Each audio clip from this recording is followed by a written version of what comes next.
Buddha taught the Anapanasati Sutta,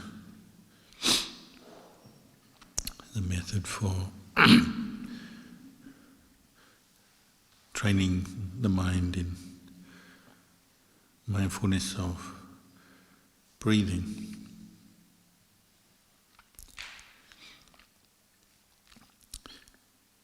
He pointed out that when you use this meditation, you can bring the four foundations of mindfulness to completion, the 7 factors of enlightenment, the Bojjhanga, to completion.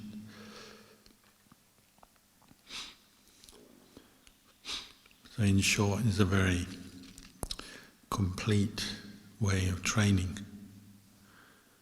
that can take a human being from ordinary unenlightened state all the way to enlightened state, Nibbana.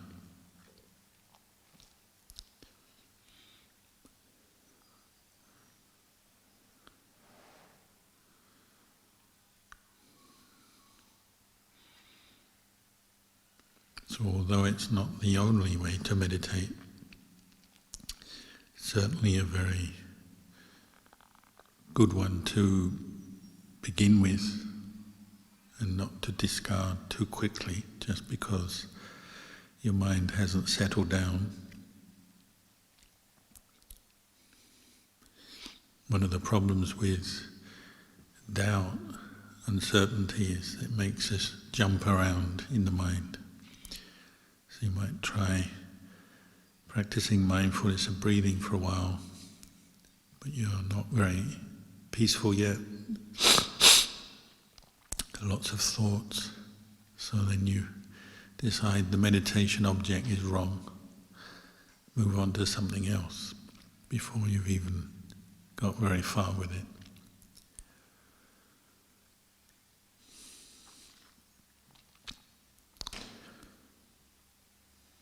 But it's something you have to learn. You learn how you are as you're practicing mindfulness of breathing. You have to learn about the quality of your effort, your motivation, your faith. And of course, you're learning about what the obstacles are and how to deal with them skillfully. So the Buddha encouraged us to get to know the breath really well. Get to know the short breath, the long breath, the coarse, the refined. Basically whatever breath your body does, get to know it. You can't always control it or make it be a certain way. You have to accept your breathing is what it is. Sometimes you get blocked nose, or you get other breathing issues.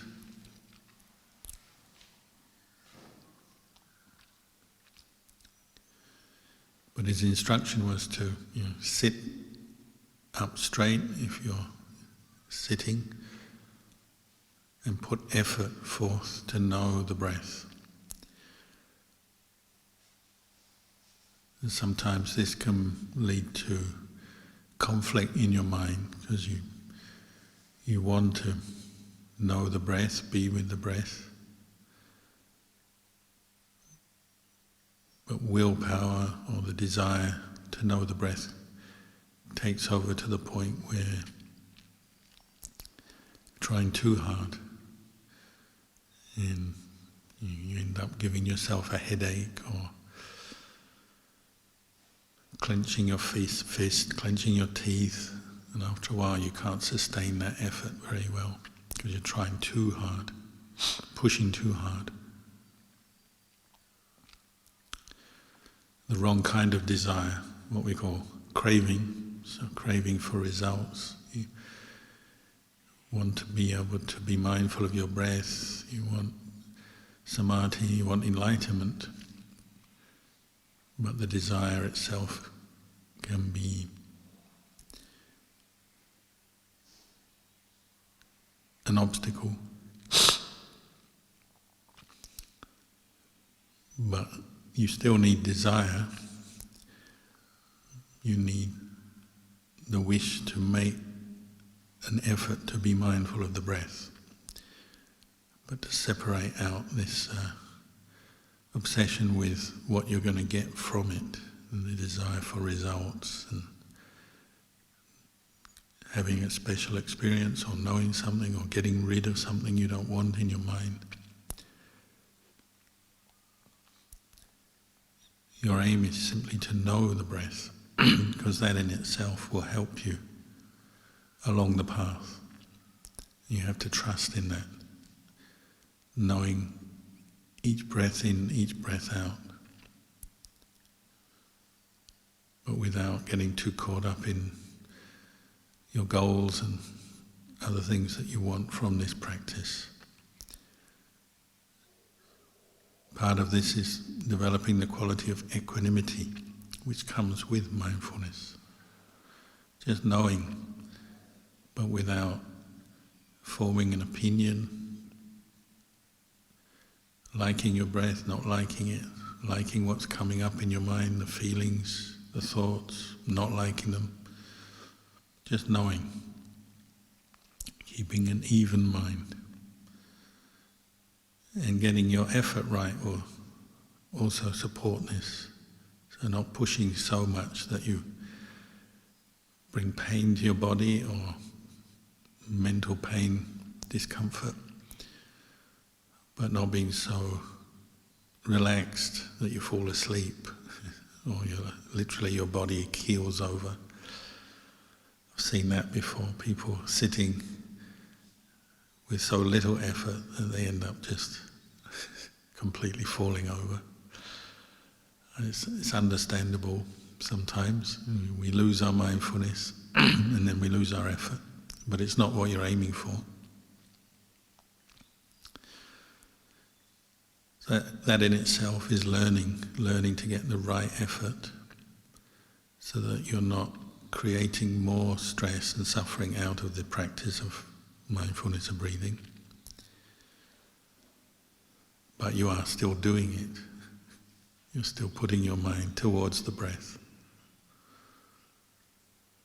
So it's something you reflect on, maybe at the beginning of your meditation, and from time to time through your meditation.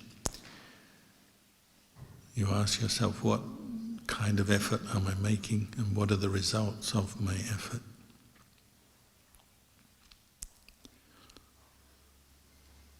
As you do it more and you become more experienced with it, then you get to know the long breath, the short breath, the nature of your breathing, and you can see how the breath affects your mood, can reflect your mood. So if you're really afraid or angry, your breath is one way.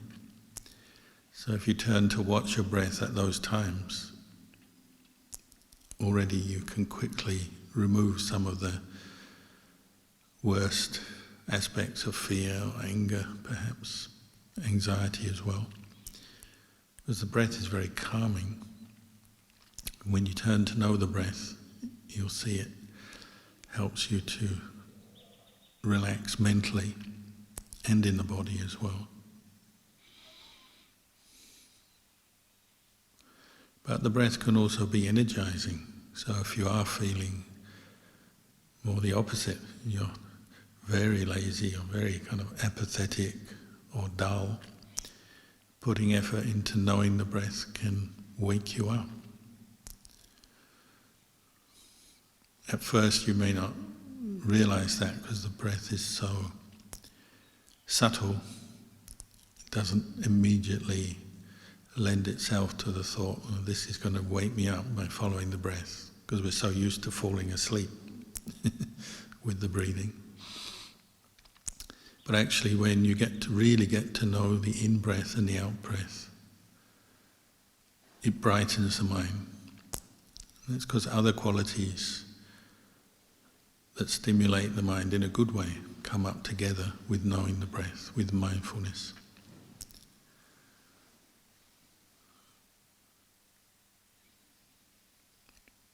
So the second aspect of mindfulness of breathing is you become very aware of feeling, vedana.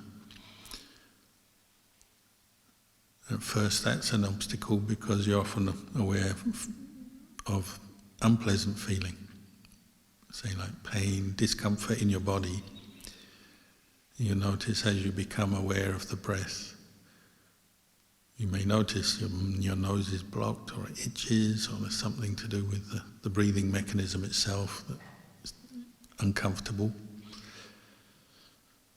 Or you notice other aspects of your body, not necessarily pain, but you notice your heart beating, that can be disturbing, itches, tension, muscle tension, problems in your stomach.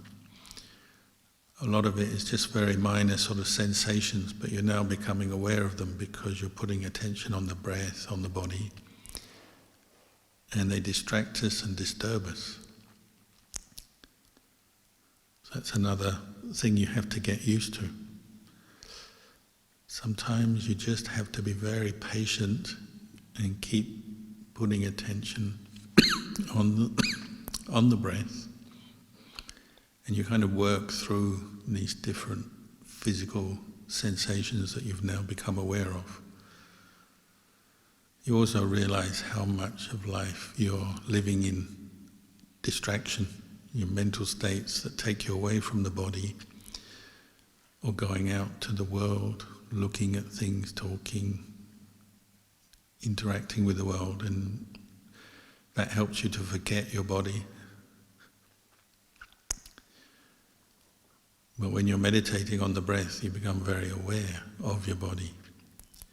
So you have to be very patient and accepting of that fact, because the body is full of these sensations, and of course sometimes they're quite painful. Aches and pains in the joints, in the legs, in the back. But the other aspect of vedana, or feeling, is that there is pleasure to come from being mindful of the breath. It gives rise to what we call piti and sukha, rapture, pleasurable feeling. That's physical and mental. It can become enjoyable, or it does become enjoyable the more mindful of the breath you become, which allows you to coexist with some of the more uncomfortable feelings and sensations you're experiencing in the body.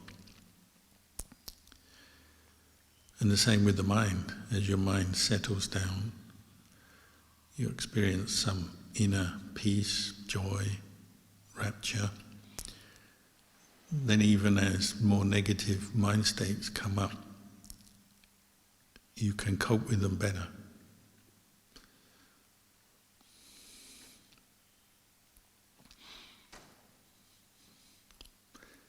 But you have to experience this for yourself. Obviously, you can hear the talks and read the books, but it's something you have to look and learn, observe from your own experience. What is it like when the mind settles down with the breathing and you actually enjoy the breathing? Physically, what does it feel like? Mentally, what's it like?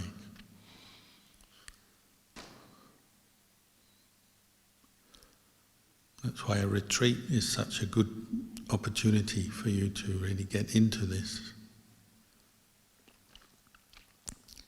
You also have to bring up some skillful perceptions. Right? Remind yourself that the breath can be enjoyable. Why? Well, the Buddha told us, if you trust in the wisdom, the enlightenment of the Buddha, that's a good starting point. Ajahn also told us, and many other teachers told us, Ajahn Kalyano is telling you.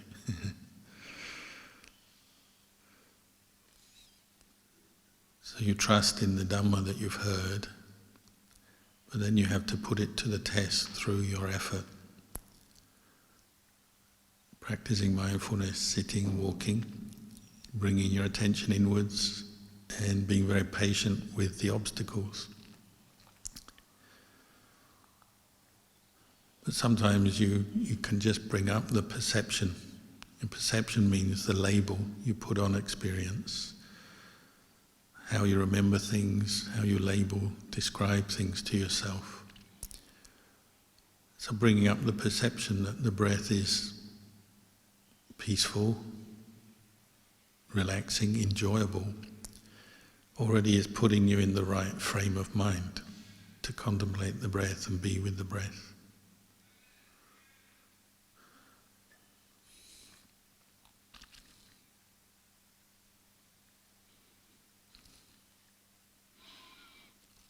One of the recollections we have in Buddhism is called Upasamanussati, recollection of the peaceful mind, remembering the peaceful mind.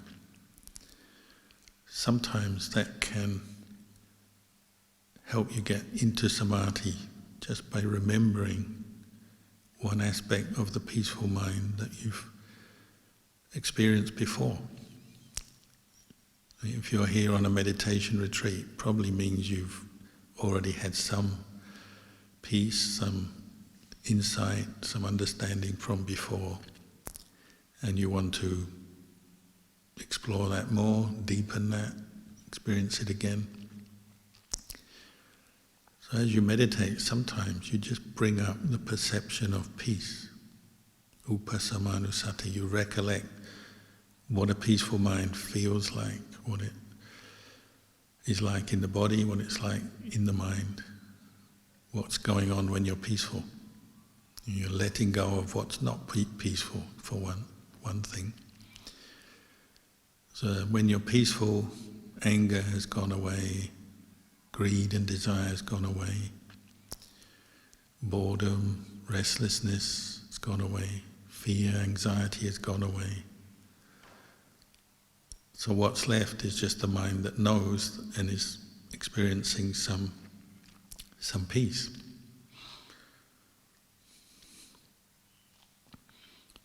Sometimes that peace can be triggered by words of Dummer from outside.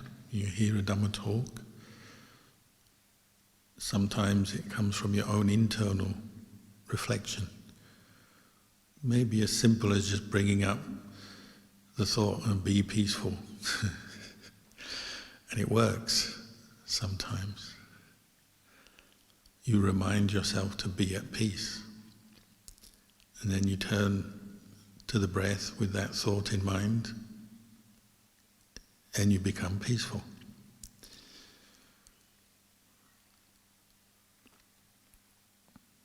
Sometimes you remember the qualities of the peaceful mind.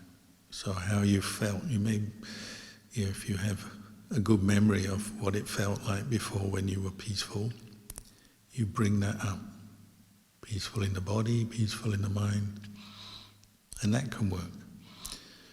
At the very least, you're inclining, turning your mind towards peace as an idea, as a feeling, as an experience.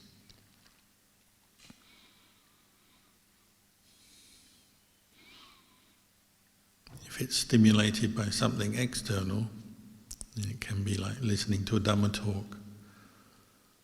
And many people have the experience, they hear Ajahn Chah give a talk. Nowadays it's a recording. And just a few moments into that talk and they're peaceful. Suddenly everything disappears, all the stress and the agitation.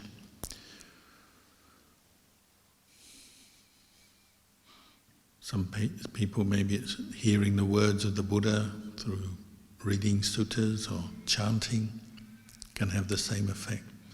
And the mind just goes into a state of peace straight away. very quickly.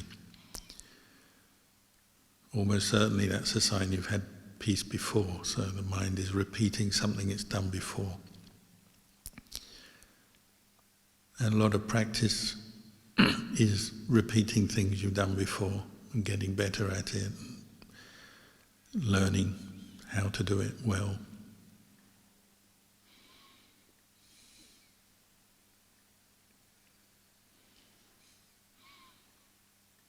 Occasionally it can be seeing something in light of Dummer on the outside. So seeing somebody, one person being kind to another, can bring up the Dummer, a sense of peace, sense of goodness, and the mind becomes very peaceful and radiant, goes inwards, just seeing something. Maybe in a monastery you see someone else offering dana or doing some kind act of service. Sometimes it's more stimulated by wisdom. So the classic one is you're walking along and you see dead leaves fall off a tree, and you're fairly peaceful already, and your mind just observes a leaf, a dead leaf, sort of floating to the ground, and you realize, oh, everything is impermanent. My life is impermanent, other people's life impermanent. And you let go of something, so your mind becomes very peaceful and cool and calm at that moment.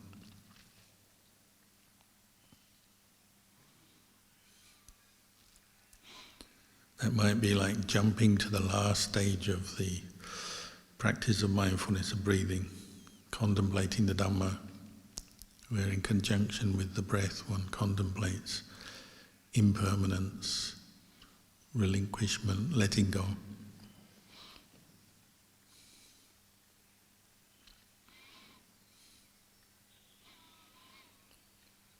So sometimes when the mind is in the right frame of mind,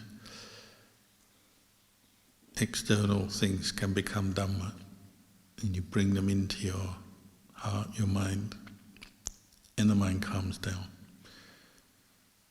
Sometimes it's internal. Luang Por Chah used to say, in the end you've got to learn to teach yourself, give yourself a Dhamma talk, which takes practice, not practicing to become a public speaker as such, but practicing to think Dhamma and bring up some of these perceptions on the inside, just in the way you think, the way you look at your experience. But as you're practicing mindfulness of breathing, you can do that because you're calming down and your attention is turned inwards. Then even the most simplest Dhamma reflection can clear your mind of distraction, sleepiness, aversion, or whatever the particular hindrances are.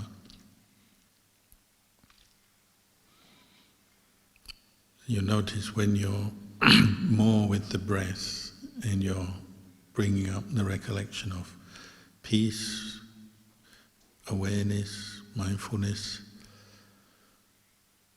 it gives a spaciousness to the mind. So we always say it's like the sky and the clouds coming through. Here in Australia, skies always seem very big, a lot of space. Even when there's a lot of clouds, there's that sense that the sky is always there and the clouds just pass through.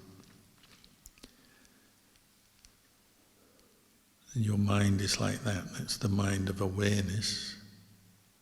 When you brought your attention inwards and you're really observing the mind itself rather than caught up in the clutter of all the thoughts and the chatter of the mind. You're just seeing the mind itself, using the breath as a way to become in touch and see and know your own mind. Then you can see thoughts just arising and passing away. You can notice the space between thoughts. Someone said the other day that we have on average 50 or 60,000 thoughts a day, which seems like a lot, and if you attach to every thought as self, you're going to get very stressed. There's a lot of thinking, a lot of mental energy, very tiring, stressful. Where if you're now focusing on the breath and the spaciousness of the mind, the gaps between thoughts, the start, the end of the thought, becomes more obvious to you, more clear.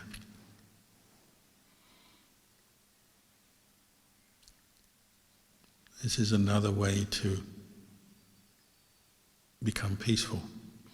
You're reflecting on the impermanence of thought, perceptions arise, pass away, images, words,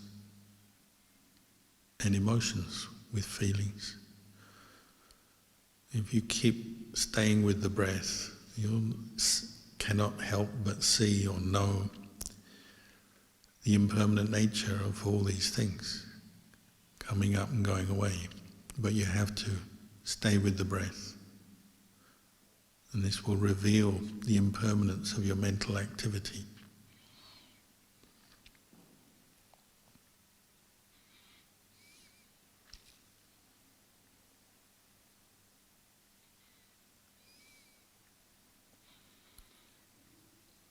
You could call it a good habit of mind to contemplate impermanence,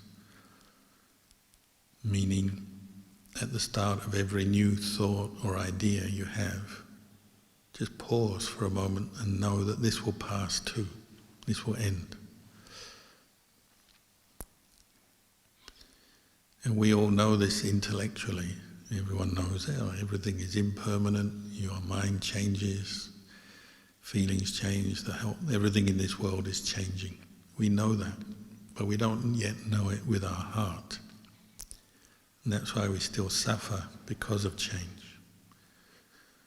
We keep getting caught out as we attach to the next thought or idea or emotion. And we make it very real and solid.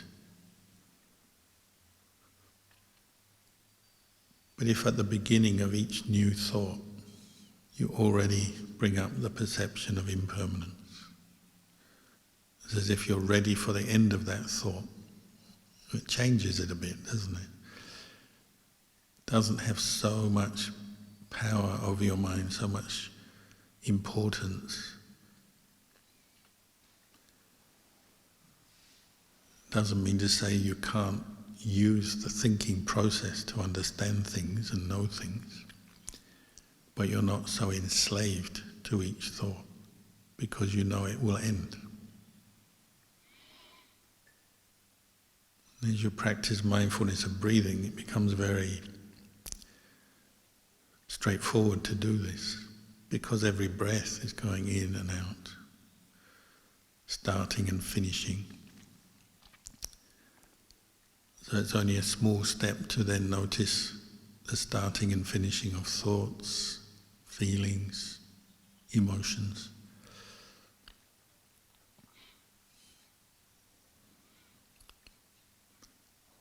So when something comes up in your mind, you're already aware that it will pass. This too will pass. This will end.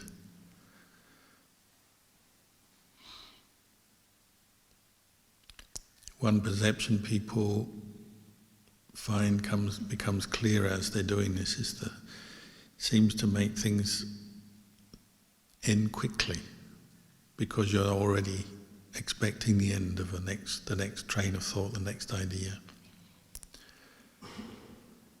When you start a meal and you have the excitement of eating food and the taste and the interest in all that,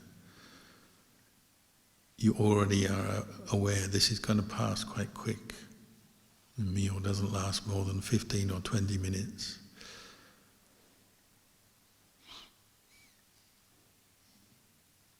So then it helps you not to get so lost in the tasting, the excitement, the stimulation. In the same way, you can pass that perception on to many other experiences. You notice the start of something, but you also are aware it's about to finish.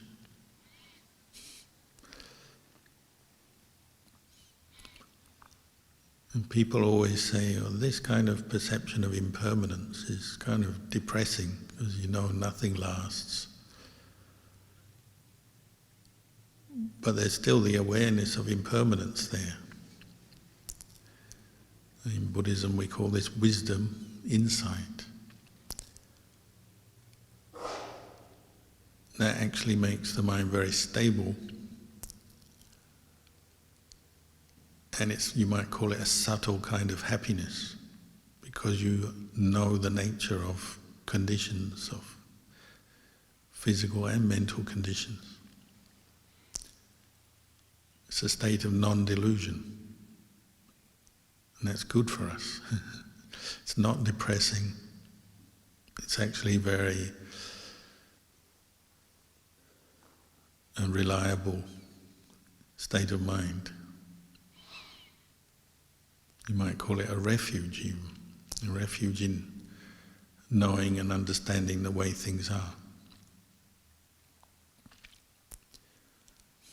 If you want a technical term, we call it Samma Jnana Dassana.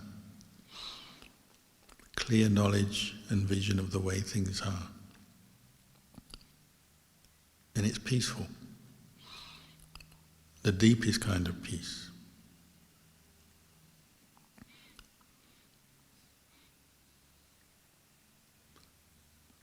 You might call that the result of practicing mindfulness of breathing.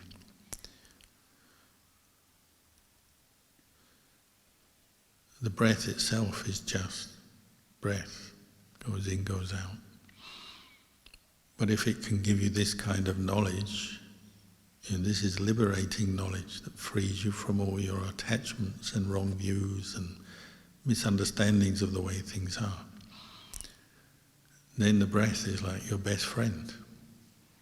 It's the most valuable tool or thing you have.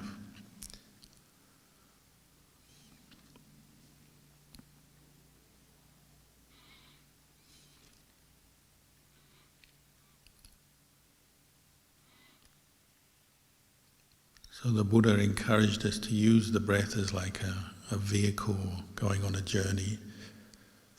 You get to know the breath, and you get to know Vedana, feeling, pleasure, pain, neither pleasure nor pain. You get to know the mind itself and all the mental states and moods we experience. But ultimately you get to know the Dummer, the truth.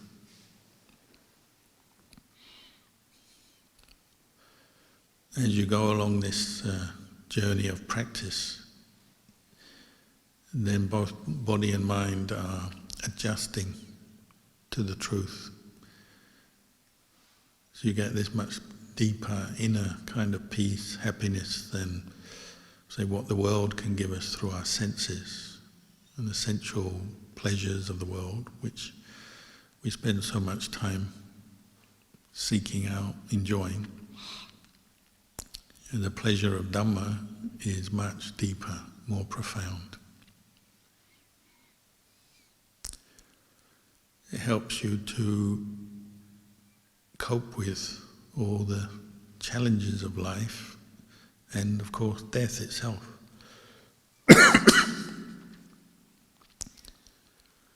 So when you look at this characteristic of impermanence, and we all know that things change, things don't last. So that includes our life, our body. Every day it's changing, but the changes are so gradual, we often miss them. It's only when you look at a photo of yourself 10 years earlier or something and you realise, oh, I've aged. Or if you plant a tree and you don't notice it growing, but if you go away for 10 or 20 years and come back, you realise, oh, now this tree has grown. the daily changes we miss often because they're so subtle.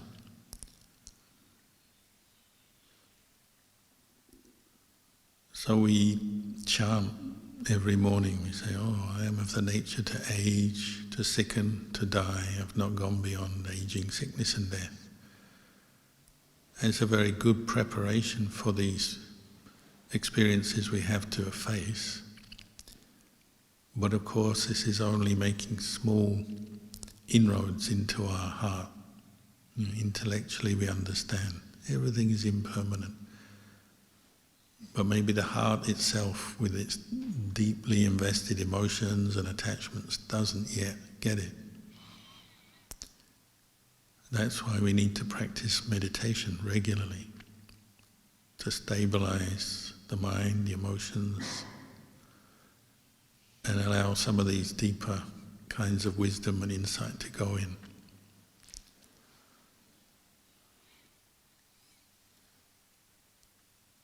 Someone was saying the other day, their parent was dying, and they're very old and weak,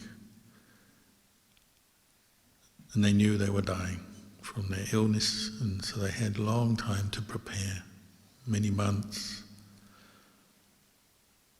and they understood that fact that their parent was dying, they're going to die soon. But they're preparing mentally every day. But when the actual day came that their parent died, it was still a big shock. It's like a huge emotional shock, and it's like somebody ripping out a little bit of your heart from the center of your body. They were asking, well, so why is it like that?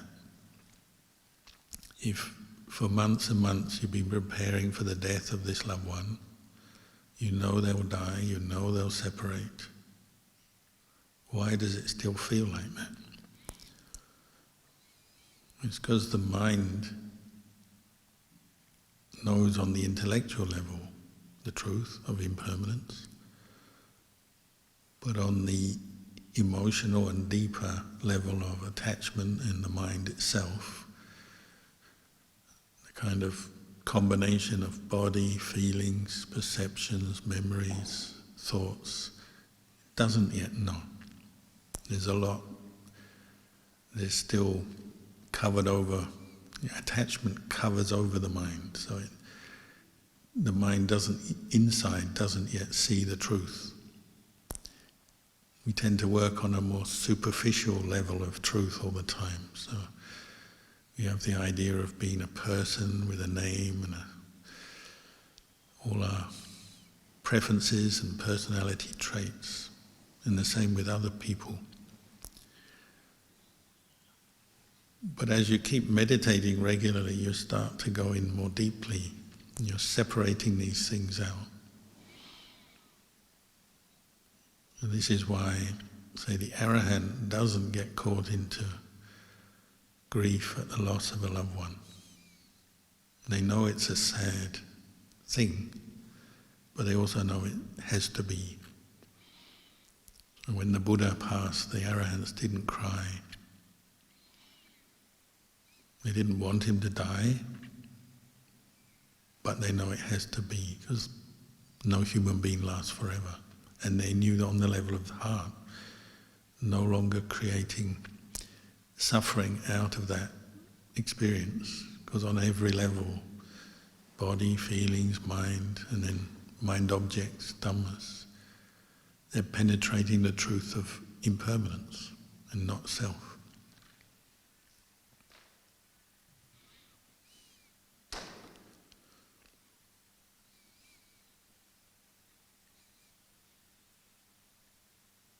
This is why we have to keep coming back to the breath, mindfulness, reflecting on impermanence. Little by little we're going into the mind and really educating it to see the reality, the nature of existence, rather than just what we think about things, what we want, what we like, what we don't like.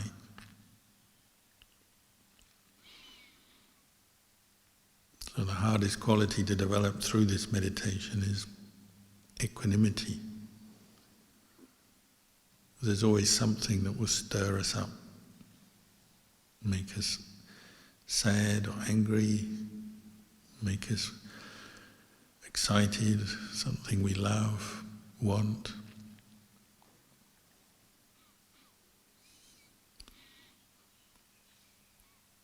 That also is where you keep practicing, where you notice the mind is stirred up by things. You realize that's where you have to keep practicing, to try and understand or penetrate these truths on a deeper level.